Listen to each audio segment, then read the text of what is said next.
Longevity. We want to live longer than we're told we can, right?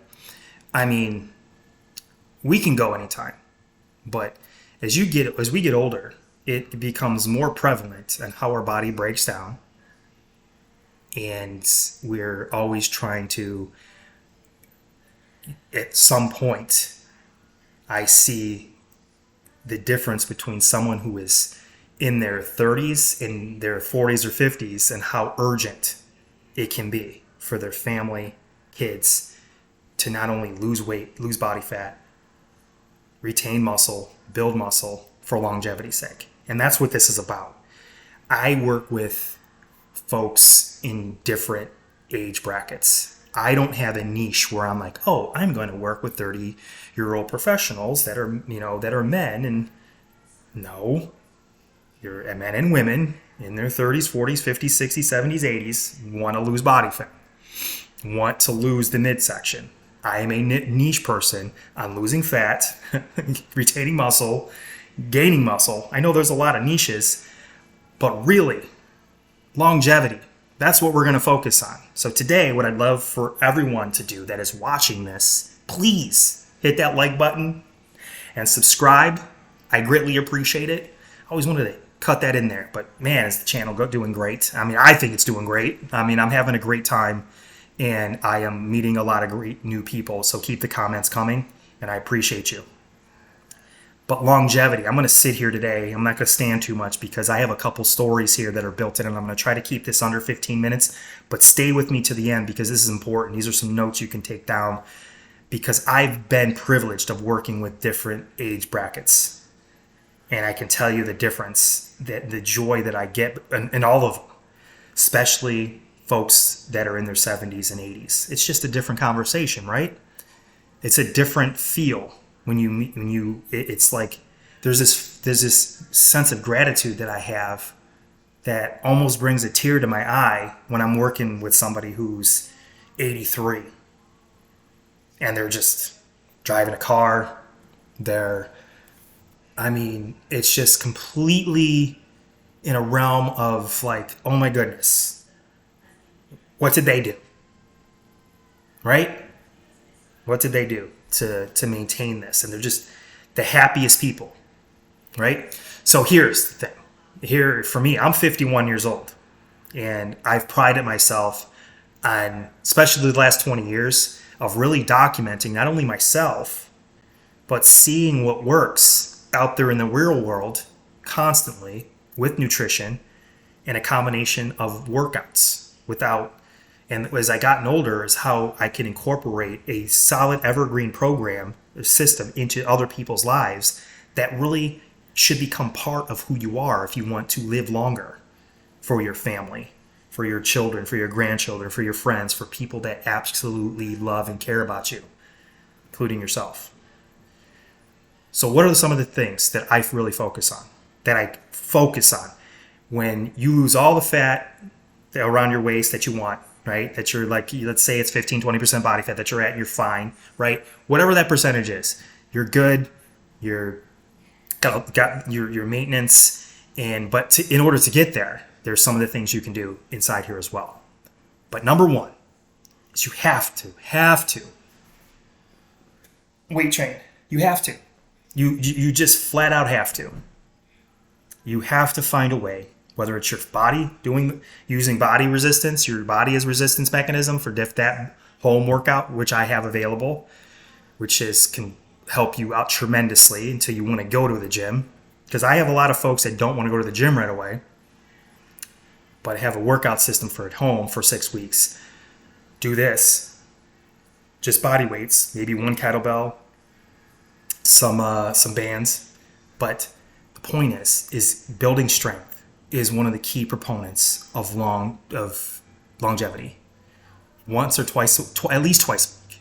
If you can when you get to 3 to 4, you're on your way, and at least twice. But lifting heavy shit and having good grip strength and having good leg strength, I can't tell you the difference it has made. I work with people who go into surgeries before they get to surgery, and get them 4, 5, 6 weeks before, and we get on these strength training program. The difference between them and the folks who go into surgeries that don't do any of that and wait till after to recover. The recovery of these people that work out before that time, before then, men, women, didn't matter. It was insane. It was made my job, I don't want to say job, but made it easy for them, easier, and the increase in strength, quicker, and recovery after the surgery, insane compared to the folks that were not doing that or ever. And I mean, I can't tell you how important, especially from the legs up. And my grandfather always said, keep your legs strong. And he walked around until he was 91. He was driving a car in his 80s, right? And I know that it might not be old, but man, when you're moving around and you're doing really well, and you're physically, and you're able to. I remember my grandfather lifting, and I remember my parents walking, and that's where I'm going with number 2 here, is taking more steps in your life. And as silly as it sounds, microdosing your day, meaning taking small walks. And I used to laugh at my mom and dad when I was younger, and they'd mall walk, and I'm like, my mom was, we put a fitness watch on her, and she's walking 15,000 steps a day without even thinking about it. I'm like, she's in great shape. And I'm like, okay, who's walking 15,000 steps a day? I used to think that was crazy to think about. Now that I'm there, because I'm doing it indirectly and some directly, meaning like I'm just walking out there in life because I work and I talk on the phone. I've learned to talk on the phone and walk around at the same time. And that normally gets me 4,000 to 5,000 steps a day. I'm not kidding. It's insane. And if I wake up, when I wake up first thing in the morning, within that 30 minutes, and I go for that 30 to 45 minute walk, and if I wake up early to do it, that's about 4,000 steps there for me, 4,000 to 5,000 steps. And that being said, is how important steps can be and are to take when it comes to working out, to longevity. Those two in resistance training. Number 3 is protein. Clean protein. Our body breaks down as we get older. I know. I really didn't notice it. I don't notice it because I do a lot of strength training. I'm 51, like I said. But I could tell a big difference from the time I was 30. Okay, in my 30s to now. I can tell a huge difference. And if I didn't have, I'm at 170, 200 grams of protein every day. I can't tell you the last time I've been under that amount of protein. If I ever am under, and it's been a couple of times, I make it up during the course of the week to the point where I'm averaging at least 170, 180 grams of protein every day. I don't even think about trying to break that up and lower that. I'll lower my carbs before I lower my protein. And one of the things I've seen out there that I've seen in these drinks now, and how high protein are in the older, the Ensure drinks, and I'm not plugging them, but I've noticed it the other day, and I seen an advertisement. I'm like, oh my goodness, it's got a very high amount of protein compared to what it had a long time ago. It's all catching up. The science is there because our body uses more protein as we get into our 40s, 50s. It uses way more protein for repair to maintain the muscle you have, especially if you're resistance training. And then your immune system, you compromise your immune system when you are on low amounts of protein because your immune system uses those amino acids as well. It's amino acids. Body needs them. Your muscles are made up. Your entire body's made up of amino acids, water. Yeah, and that's my next thing. It's water. Hydration. Water. Not coffee, not tea, not juices, not sports drinks and all that. It's flat out water with, that's mineralized, that you put your own Himalayan salt in it, or your own real salt. Real salt is a thing. I'm not sponsored by them, but Real Salt, put that in there every morning. I drink 2 cups of water every morning with that salt in it. And it's got, a good balance of electrolytes that need to be put back into purified water, because I drink All my water is purified. I don't drink anything in a plastic bottle. Normally, I'm drinking it out of a glass bottle. If I buy it, I know, but it's recyclable. And but drink a lot of purified water. I can't tell you how important for skin, muscles, recovery, sleep, water. Yes, not in extraordinary amounts, but at least a cup and a half to 2 cups of water with each meal, and then some throughout the day, especially for working out. You're walking a high amount of steps. You're physically, on your lifting days. Come on, get some water in there.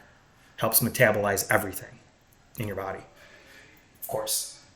And lastly, the one thing on here is, of course, I say microdosing the walks because it helps with digestion. Digestion's huge.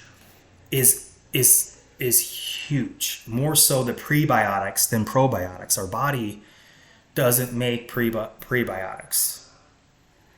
And you see a lot of prebiotic drinks out there now. There's a lot of sodas now that are prebiotic with some sugar in there that feed those prebiotics, that feed that bacteria. And but getting your flora right in your gut and with foods that have fiber, and I believe in eating your fiber after eating your proteins and fats, because fiber tends to hold in like a sponge and pull some of the nutrients out of your body along with it. So giving your body time to absorb protein and fats and incorporating some of the higher fiber carbs in there throughout the day are ideal. But getting your body right when it comes to your digestion. I've been focused on digestion ever since, I can't tell you. It's been a long time.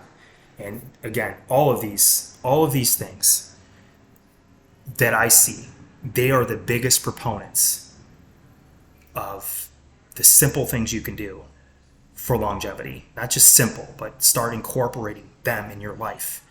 And I see it in everybody that I have trained and afterwards as time has gone on, including myself.